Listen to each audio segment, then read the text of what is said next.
សង្គ្រាមឈ្លានពានពីសំណាក់កងទ័ពថៃមកលើដែនអធិបតេយ្យភាពកម្ពុជាកាលពីពេលថ្មីវាបានបង្ហាញពីគំសាយនៃច្បាប់អន្តរជាតិពិសេសអង្គការសហប្រជាជាតិដែលមិនមានលទ្ធភាពធានាបាននូវសន្តិសុខសម្រាប់ប្រជាជាតិជាសមាជិករបស់ខ្លួនពីការឈ្លានពានណាមួយ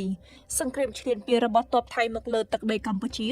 គឺជាសកម្មភាពឈ្លានពានដ៏កុកក្លឿននិងកម្របំផុតមិនគោរពច្បាប់មិនគោរពសិទ្ធិមនុស្សអមនុស្សធម៌ព្រោះវាបានបង្កឲ្យពលរដ្ឋខ្មែរស្លូតត្រង់ជាច្រើនបាត់បង់ជីវិតយ៉ាងអយុត្តិធម៌និងជាងកន្លះលានអ្នកត្រូវជំនះចេញពីផ្ទះសម្បែង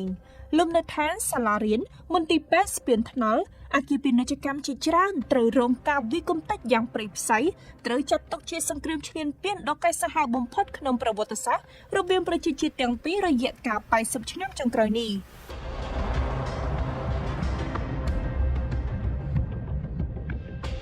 សង្គ្រាមឈ្លានពានរបស់ថៃដែលអូស21ថ្ងៃកន្លងមកនេះបើទូកម្ពុជាជាប្រជាជាតិតូចនិងមានកម្លាំងយោធាខ្សោយជាងថៃក៏ពិតមែនប៉ុន្តែភាពអង្អែលរបស់វីរៈកងទ័ពកម្ពុជាបានឈរយ៉ាងរឹងមាំការពារដែនអធិបតេយ្យភាពរបស់ខ្លួន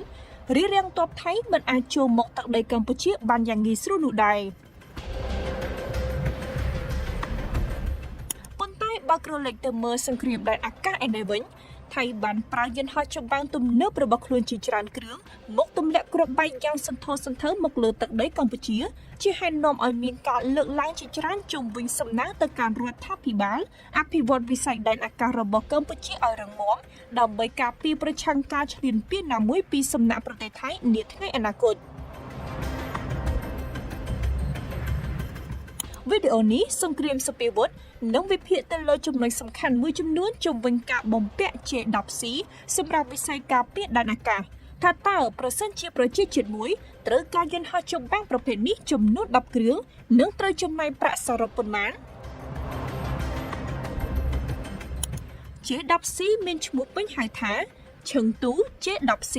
ខណៈ NATO ឲ្យរហស្សនាមថាបាក់សីភ្លើងចាត់ចូលក្នុងក្រុមបិសាចពិឃាតដែនអាកាសកម្រិតមធ្យម1អភិវឌ្ឍដោយសាធារណរដ្ឋប្រជាមានិតចិនជាប្រភេទយន្តហោះចម្បាំងចំនួន 4.5 ឬពាក់កណ្ដាលបំបាំងកាយនិងសមត្ថភាពប្រយុទ្ធក្នុងស្ថានភាពសង្គ្រាមជាច្រើនលើលំហអាកាសផ្អែកលើការវិតម្លៃកន្លងមកយន្តហោះប្រភេទនេះគឺមានតម្លៃចន្លោះពី$30 លានទៅ$60 លានក្នុងមួយគ្រឿងដោយអាស្រ័យទៅលើកិច្ចព្រមព្រៀងរវាងចិននិងអតិថិជនរបស់ខ្លួនមានន័យថាប្រសិនជាចង់បំពាក់យន្តហោះប្រភេទនេះចំនួន10គ្រឿងកញ្ចប់ទឹកប្រាក់ដំបូងបង្អស់គឺចន្លោះពី$300 លានទៅ$600 លាន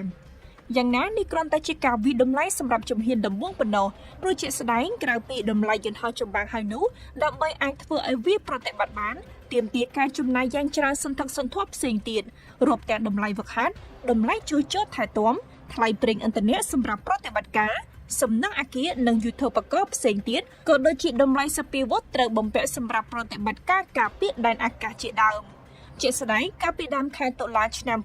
2025កន្លងទៅប្រទេសបង់ក្លាដេសបានសម្រេចទិញJ10Cសរុប20គ្រឿងសម្រាប់ពង្រឹងវិស័យការពារដែនអាកាសរបស់ខ្លួនក្នុងកិច្ចព្រមព្រៀងនោះគឺមានតម្លៃដល់ទៅជាង$2,200 លានណោះដោយរាប់បញ្ចូលទាំងការបង្វឹកសម្រាប់អាកាសយានិកការគាំទ្រផ្សេងរាប់ទាំងហេដ្ឋារចនាសម្ព័ន្ធដែលជាបញ្ជាការដ្ឋានសម្រាប់យន្តហោះចម្បាំងជាដើមមានន័យថាក្រៅពីតម្លៃគោលរបស់J10Cយើងត្រូវនឹងថាយន្តហោះចម្បាំងប្រភេទនេះគឺចំណាយប្រមាណ10,000ទៅ15,000សម្រាប់ប្រតិបត្តិការវឹកហាត់រយៈពេល1ម៉ោងមានន័យថាក្នុងមួយឆ្នាំប្រសិនយន្តហោះ10គ្រឿងវឹកហាត់ប្រមាណ300ម៉ោងគឺត្រូវចំណាយសរុបប្រមាណ$40 លានសម្រាប់ថ្លៃប្រេងឥន្ធនៈនិងចន្លោះ20លានទៅ$30 លានផ្សេងទៀតសម្រាប់សេវាជួសជុលថែទាំមួយវិញទៀតការបង្វឹកអាកាសយានិកសម្រាប់យន្តហោះចម្បាំង10គ្រឿងត្រូវបានគេវិតម្លៃថាអាចចំណាយប្រមាណ$50 លានទៅ$100 លានខណៈការបង្វឹកមន្ត្រីបច្ចេកទេសនៅបញ្ជីការដ្ឋានអាចនឹងចំណាយប្រាក់សរុបប្រមាណ20ទៅ40លានមានន័យថាត្រឹមការបង្វឹកយោធាជំនាញអាចត្រូវចំណាយប្រមាណ70លានទៅ$150 លានបន្ថែមទៀតពីលើតម្លៃយន្តហោះក្រឡេកទៅលើហេដ្ឋារចនាសម្ព័ន្ធនិងយុទ្ធោបករណ៍សម្រាប់បម្រើដល់ប្រតិបត្តិយន្តហោះចម្បាំងJ10Cមានដូចជា Ground Control Center បញ្ជាការដ្ឋានត្រួតពិនិត្យដែនអាកាសប្រលានសម្រាប់រក្សាទុកយន្តហោះ10គ្រឿង ឧបករណ៍បច្ចេកទេសសម្រាប់ជួសជុលថែទាំភ្លើងហោះហើរក៏ដូចជាការដំណើរប្រព័ន្ធរ៉ាដានិងប្រព័ន្ធទំនាក់ទំនងត្រូវបានគេវាយតម្លៃថាអាចនឹងចំណាយប្រាក់ប្រមាណ90លានទៅ200លានដុល្លារបន្ថែមទៀតជាមួយគ្នានេះតម្លៃរៀបរាប់ខាងលើមិនទាន់បញ្ចូលសពាវុធយោធាបំពាក់លើ G10C នៅឡើយខណៈមីស៊ីលរយៈចម្ងាយឆ្ងាយប្រភេទ PL-15 ចំនួន4គ្រាប់និងមីស៊ីលចម្ងាយជិតប្រភេទ PL-10 ចំនួន2គ្រឿងនិងគ្រាប់បែកមានសមត្ថភាពអាចបញ្ជាចាប់គោលដៅហៅថា Guided Bomb ក្នុងមួយគ្រឿងគឺចំណាយប្រមាណ4លានទៅ5លានដុល្លារមានន័យថា10គ្រឿងគឺចន្លោះពី40លានទៅ50លានដុល្លារសរុបសេចក្តីមកប្រសិនជាចង់បំពាក់ J10C 10គ្រឿងសម្រាប់វិស័យការពារជាតិច្បាស់ជាត្រូវចំណាយជំហានដំបូងប្រមាណ500លានដុល្លារទៅ